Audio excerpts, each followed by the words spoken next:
देवता दैत्यों पर विजय प्राप्त करके बड़े आनंद में उत्सव मना रहे थे। तो देखा भगवान ने कि इनको अहम हो गया है, मैं बलवान हूँ और मैंने दैत्यों पर विजय प्राप्त की। तो सभा के सामने भगवान एक यक्ष रूप में प्रकट हुए।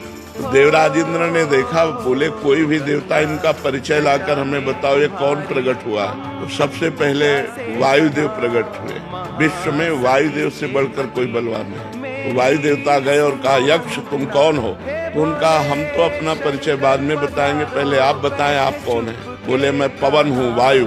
क्या है आप में क्षमता। तो उनका क्षमता ऐसी कि मैं पूरे त्रिभुवन को तिनके के समान उड़ा सकता हूँ। एक तिनका प्रकट किया और कहा उड़ा के दिखाओ। अब वायु देवता से तिनका उड़ाने की बात, वो तो ब्रह्मांड उड़ा दे, लेकिन तिनका नहीं उड़ा। आप पूरी ताकत लगाओ। वायु देवता पूरी ताकत लगा के हार गए। तिनका ऐसे से ऐसे नहीं कर पाए। आए और बैठ गए। देवराज इंद्र ने कहा कौन है। बोले असमर्थ रहा उनका परिचय प्राप्त करने में। दूसरा देवता अग्निदेव प्रकट, उनके पास गए। उनका आप कौन है। अग्नि। बोले आपकी सामर्थ। बोले त्रिभुवन को उपले की तरह जलाकर भस्म कर सकता हूँ। तो उसी तिनके को कहा तुम भस्म करके दिखाओ।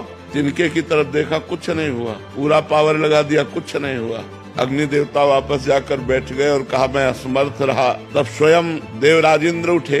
जे ही गए सो यक्ष अंतर ध्यान हो गए। यक्ष की जगह पर दुर्गा देवी प्रकट हुई और उनका देवराज इंद्र तू इतना घमंडी है कि तू भगवान से बात करने का भी अधिकारी नहीं है। इसलिए भगवान अंतर ध्यान हो गए।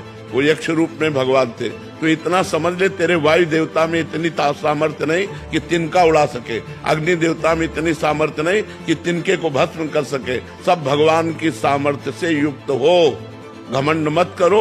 भगवान ही तुम्हारे अंदर अपनी सामर्थ्य प्रकट करते हैं, तब तुम अपना कार्य कर सकते हो।